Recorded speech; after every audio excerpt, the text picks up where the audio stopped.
Distinguished guests, ladies and gentlemen, please welcome to the stage Isabel von Ribbentrop, Executive Director of Prix Pictet.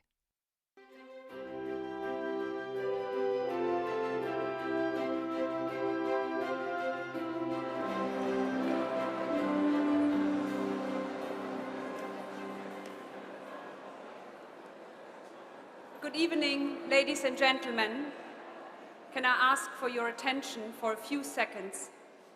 My name is Isabel Ribbentrop. I'm the Executive Director of the Prix Pictet.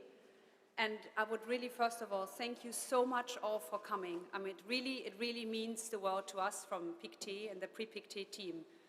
I know it's difficult times, but I think we made everything sure and safe and healthy tonight by checking all of you. I hope you didn't feel intimidated by that, but it was important for us and for the museum and strictly following the government rules. Also, please feel free to leave your masks on if you want to. It's not a beauty contest here tonight. We can all wear masks. I'm just not doing it because I would be mumbling. And the reason, and I think many of you have asked me that before, and I got many, many emails, why are we doing it? Why are you not canceling it, Bella? I mean, shouldn't we cancel it? The main reason we're doing is for the artists and to honor the artists and their work. And be very grateful to the jury who came here from all over the world. They went through quarantines and everything to be here tonight in the Victoria and Albert Museum. So this is the main reason we're doing this, and to keep the Prix Pictet alive. First of all, I would like to thank Tristram Hunt, the director of the Victoria and Albert Museum, who will be joining me on stage in a second, and also his team, and Duncan Forbes, the director of the Department of Photography, for hosting us in this most prestigious museum here in the world. Tonight, you're seeing over there, who didn't have time yet, in that place in there you have to wear your mask, please. You see 12 shortlisted portfolios from 13 artists. So you can figure out yourself why it's 13 artists but 12 portfolios. So I'll let you do that later. These 12 shortlisted artists are coming out of 600 nominations that we've received last year on the theme of fire. After my speech, or a few minutes later, we will welcome Sir Professor David King. Or is it, no, I know, I'm just kidding, I know exactly. David is not only the chair of the Prix Pictet, but he's also the founder and chair of the Center for Climate Repair at Cambridge. He will be the one who's awarding the beautiful trophy made by Vicky Ambery-Smith to our winner. Most of you know the Prix Pictet. Just let me rewind a little bit for 13 years when we thought within Pictet, what can we do to reach global awareness, and how should we do it? How should we focus on sustainable issues, especially all of these concerning the environment? And it became pretty clear to all of us that this can be done best through the power of photography, which you can see here tonight and in our former cycles. Photography, because the effect is much more immediate and the messages are being transmitted much stronger than words actually can do. I want to add this because we're very proud of this. We actually had this idea of promoting photography in such a way before Instagram was founded. So that makes me also look a little bit old, but I just want to mention that to everyone. So we are actually a forerunner with this. We all do in our lives now, we document our lives through photography, videos, memes, emojis, and social media. And that's why photography became more and more important in our lives as well. We're also very, very grateful tonight to have so many young guests from the younger generation. They're all followers of the Prix Pictet and will hopefully accompany us for the next years, because they're the future generation and they can change so much in this world. And I think you feel the same whenever you visit our exhibition. I feel the same when I do this with my family or one of my 4 children or all of them together. It always makes us think and reflect and wanting to change the world immediately after we see those images. And I think all of us can take a little bit responsibility, especially after coming out of this exhibition with all those strong images.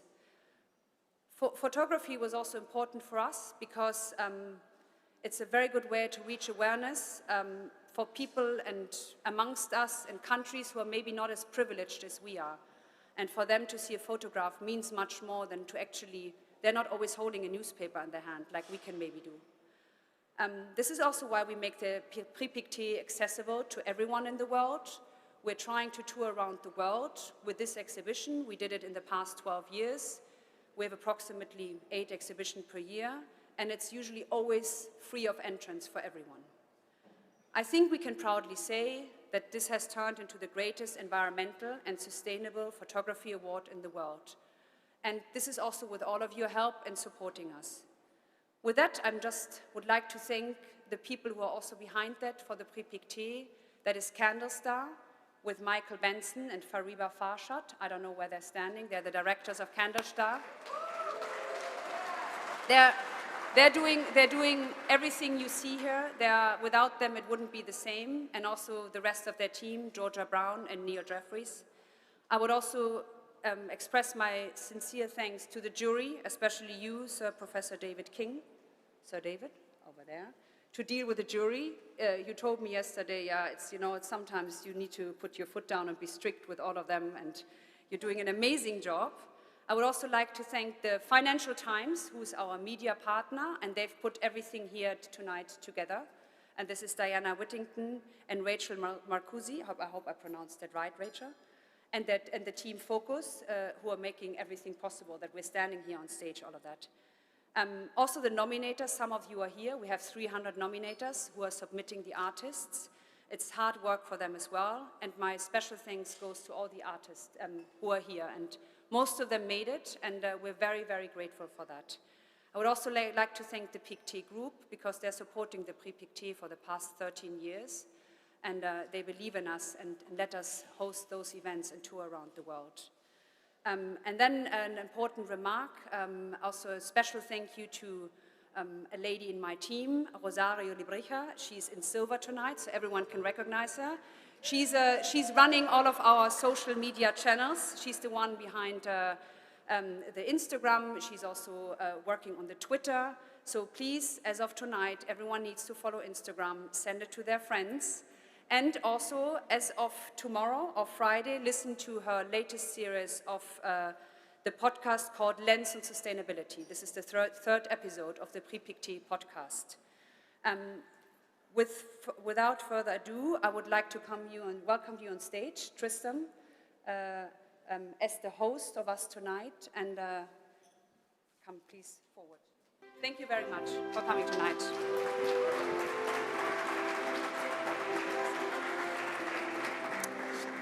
Isabel, thank you. Well, good evening, ladies and gentlemen, and welcome to the last party in London of 2021. We should make it good. Everything must go. I'm above all delighted to welcome you to the 9th cycle of Prix Pictet at the V&A. It's an annual honour for the Victoria and Albert Museum to host the Prix Pictet display and reflect upon the incredible work of the shortlisted photographers. I just want to say a very, very brief word about why we're so proud to work with Pictet and host the Prix Pictet. Since the 1850s, the V&A has been proud to host photography at this museum. Our first director, Sir Henry Cole, embraced the science and art of photography, along with our founder, Prince Albert, because of that mix of historicism and modernism. And today, our world-leading collections demonstrate the enduring significance of photography as a way of materializing history, a form of experimentation, identity exploration, and a medium for connecting the world around us. And if you want, any greater evidence of that, this evening's exhibition points to that. At the moment at the museum, we are embarked on a major program of expansion of photography here at South Kensington, with gallery upon gallery opening, more curators. We are now the national home of photography, with the largest collection of galleries dedicated to photography in the UK. So if you are passionate about photography, if you are passionate about the art of photography, the Victoria and Albert Museum is your home, and these are your collections. And that's why we are so delighted to bring in new artists and new creatives and new supporters like yourselves to the museum. So welcome this evening. It's a delight to have you with us. All I want to say is how proud we are to be associated with this prize and Prix Pictet. And in the future, we hope to see you in our galleries, supporting our collections and acquisitions and new ways of understanding the art of photography into the future. Isabel, back to you.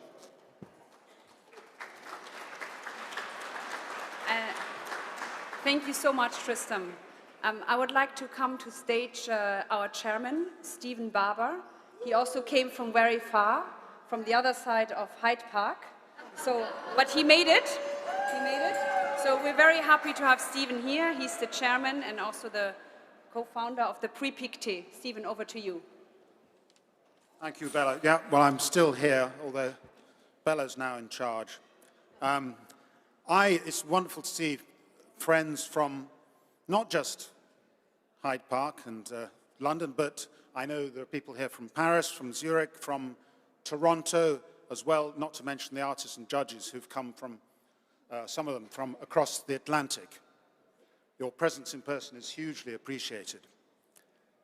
I feel a little bit like Henry V on St. Crispin's Day. You know, we few, we happy few. He that outlives this day and comes safe home will stand a tiptoe when this day is named. That wasn't funny, was it? Okay. All right. It's been an extraordinarily difficult 20 months for many, many people across the world. Others were more lucky. I know I was. I did a lot of reading, and the best book I read was a book called The Overstory by Richard Powers. And among the many passages that stood out, this one has stayed in my mind. We evade reality by looting natural capital and hiding the costs. But the bill is coming, and we won't be able to pay. In a way, that sums up the message of the Prix Pictet, but I don't want to be too pessimistic, and because I always remember, and we always remember, the words of our late president, Kofi Annan, who said in his last address for us, I think here, in this room, in this space, it is never too late to repair the damage we have done.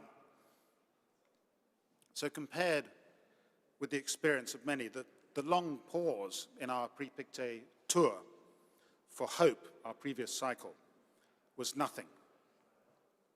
In the interval, we published a book, Confinement, and we eventually restarted an exhibition tour in April, took Hope for 7 more spaces, for a total of 14 exhibitions, even for that Hope cycle, during the pandemic. And with good fortune, we intend to do the same for Fire, beginning in Tokyo. Distinguished guests, ladies and gentlemen, thank you very much indeed.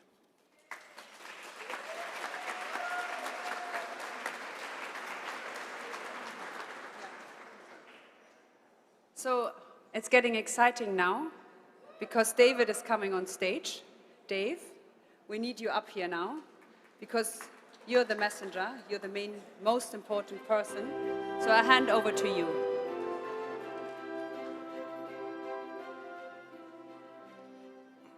So, as Bella has said, my task is to announce the winner. But before I do that, let me say a few words. Prix Pictet, established 97-98, at a timely and even prescient moment. It's now the leading photographic prize and exhibition, bringing the world-leading photographers to address the sustainable issues facing humanity. And photography provides a unique stimulus to all of us through the images that it presents. This past year, we have witnessed extreme weather events around the whole world on an unprecedented scale. Fires, whether we're talking about Australia, California, and Greece, just to take you around the world quickly. Heat waves, west coast of North America, where the highest temperatures were recorded this summer, and not just the highest temperatures on record, but by 5 to 10 degrees centigrade higher than previously observed. storms and flooding right across Europe, right across the east coast of America. And losses. We haven't yet heard from the insurance and reinsurance sector what their losses have been from these events, but they're to be measured in trillions of dollars. We're talking about very large sums of money corresponding to those who were able to insure, and then those who were not able to insure. So I want to tell you, I formed earlier this year, in case you didn't know, I'm a scientist, and I formed the Climate Crisis Advisory Group. The Climate Crisis Advisory Group is composed of 15 members drawn from 11 different countries, and I believe every one of those members is recognizable as a leading climate expert in the world.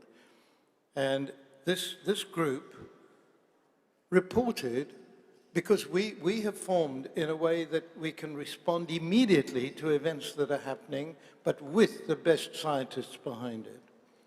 It's not a large group, but that's the advantage. We can respond quickly. We've been in existence for 8 months and we've produced 6 reports already. We are a busy group. And the most important report, I think, was on those extreme weather events. These are not black swans, as some of the press have said. This wasn't just some random accident that they all happened at the same time. The majority of the events that happened in the Northern Hemisphere happened during the 3 months of the polar summer at the North Pole. And that's already giving you a bit of a hint as to what is happening. The North Pole, during those 3 months, is now one of the warmest regions in the Northern Hemisphere. Just take that in. What's happened there? Ice has been covering the Arctic Ocean for hundreds of thousands of years. And because of climate change, it has been disappearing. And the disappearing has been occurring more and more rapidly. And now we've got to the point where 50% of the Arctic Ocean is exposed to sunlight during the polar summer. And the polar summer, midsummer, is 24 hours a day. So what happens? The seawater warms up very quickly. The air above the seawater warms up very quickly. And so what you have is the entire Arctic Circle region, the landmass around it as well, is now heating up at nearly 3 times the rate of the rest of the planet. And in some regions, extreme weathers have been observed plus 32 degrees centigrade, right up there in the North Pole region.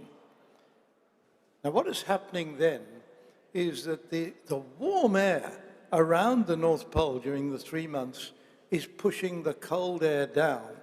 And if you get a finger of cold air going down over the North American continent, you can't have a vacuum, so warm air has to come up to replace it, and that warm air comes up from the equator, the equatorial region.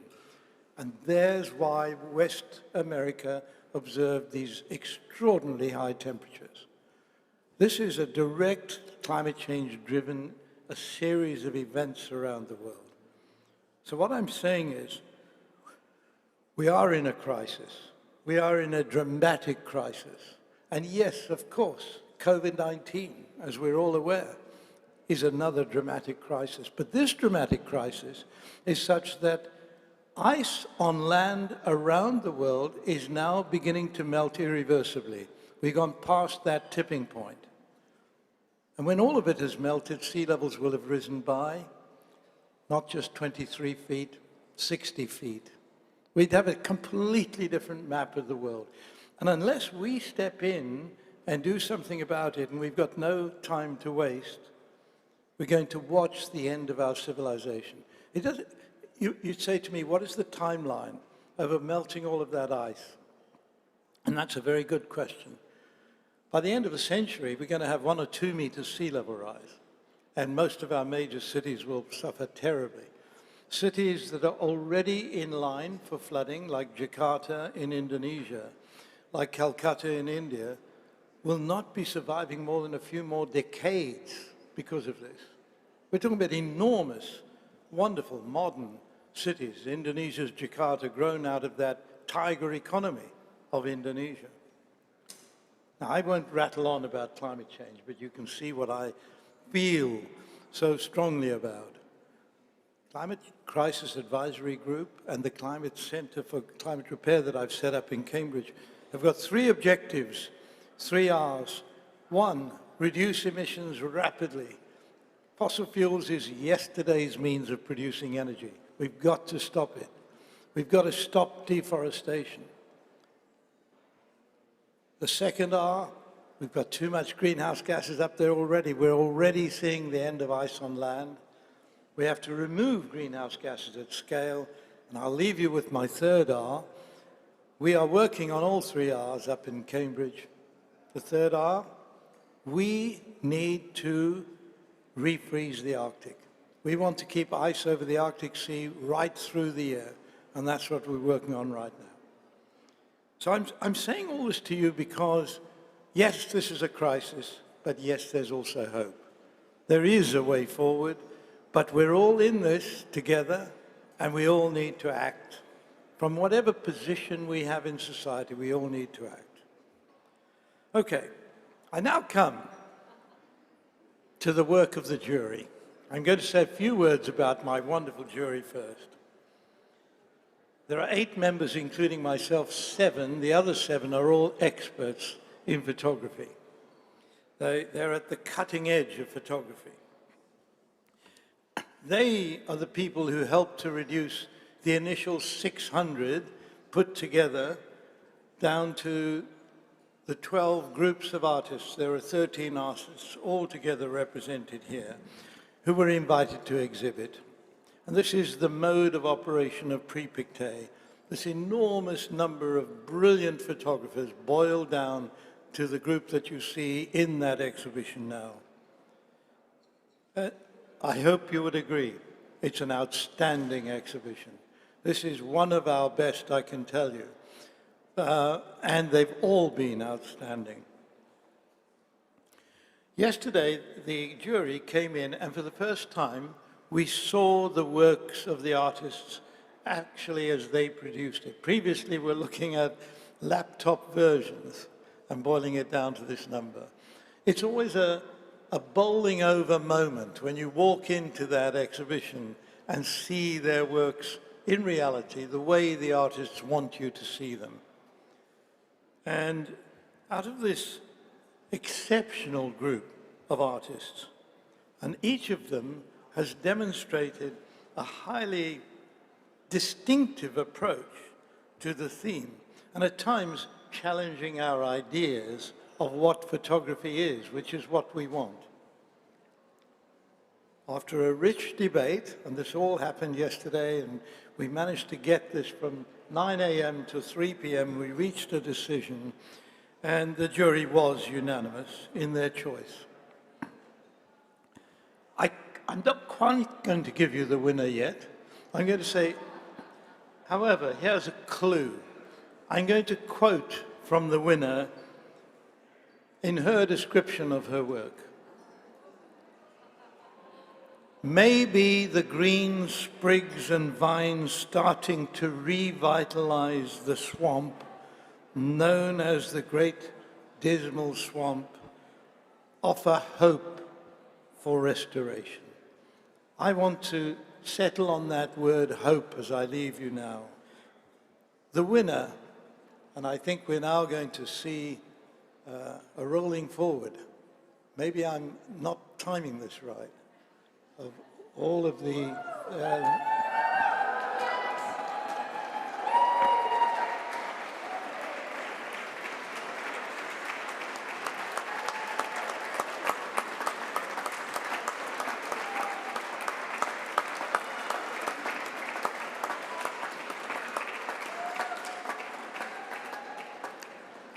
this wonderful photographer, Sally Mann, is unable to be with us tonight. And she did try, I can tell you, when she heard she was the winner, she did try. But we do have, from her, a video acceptance speech. Over to Sally.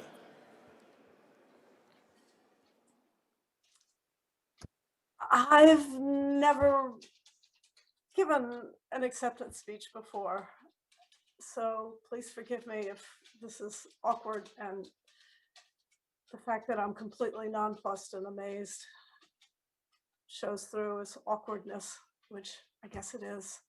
I don't mean to sound like Cinderella left behind in the scullery or something, but this is truly an amazing and astonishing moment for me. There was so much great work among the finalists that I never, ever expected to find myself here saying these words. And I'm so humbly grateful for that. I was once at the National Book Awards ceremonies, and I was with a friend who had won the fiction award the year before, and was nominated this year too, and he didn't expect to win the award at all, so he was sort of sitting at the table dozing away, and they called his name, and he sort of jerked up and stumbled to the podium and stood there, patting his pockets for the speech he hadn't written. And then he delivered, absolutely the most heartfelt, moving, powerful, grateful acceptance speech. And I'm that person right now. I am just utterly speechless, but I know who to thank. And I want to start with Anne Morin, who nominated me, and despite my scoffing and my disbelief, stuck with me and believed in the work all the way through. And I want to thank the jury for picking it, and Candlestar, and of course, Prix Pictet, for its belief in the power of photography to address the really critical issues of our time, which so many of the people here have done so beautifully. And of course, I want to thank Putri-Tan at Gagosian for her abiding belief in my work and her great friendship. And there's my family too. I want to thank all of them. I'm astounded and thrilled and utterly nonplussed. And thank you. Thank all of you.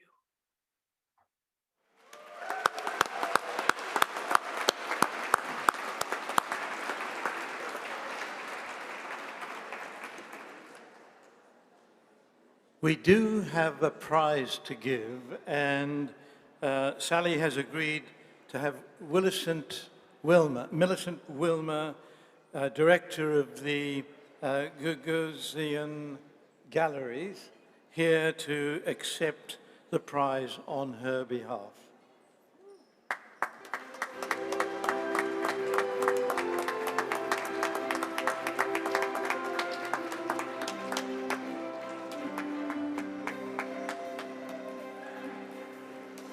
Sally.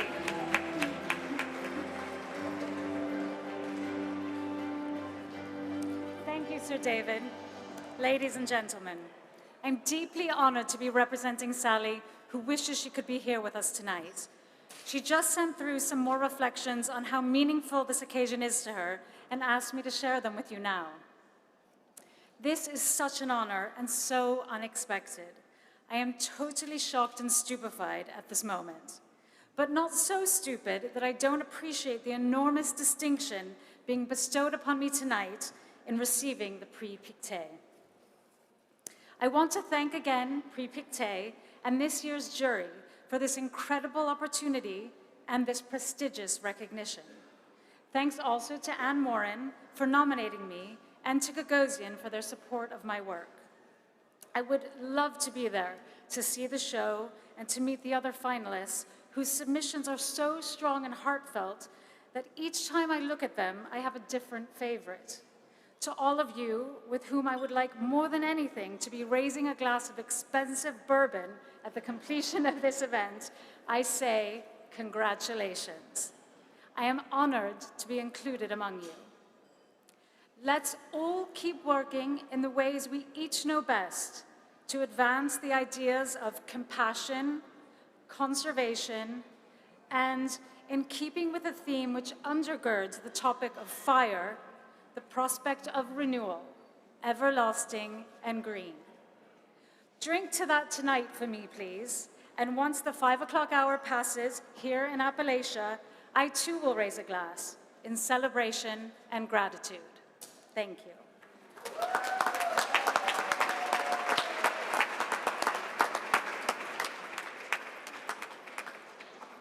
Let me invite Bella back to wrap up the proceedings. I think by now you had enough of me. It's my 4th time up here. But I wanted to thank you all for coming. Thank you, Millie, for stepping in. It's a great honor for us. I would like to wish you happy holidays, Merry Christmas, and everything I can wish you and your families. Please come to the exhibition if you have time. Bring your friends, bring your children, bring everyone to the Victoria and Albert Museum. Give us feedback, what you think, what you like, what could be done in the next years, and visit us also all over the world, wherever you hear about the Prix Pictet exhibitions. And I hope you can enjoy the evening now, with mask or without. I hope we're all safe here. Merry, Merry Christmas and happy holidays to all of you. Thank you very much.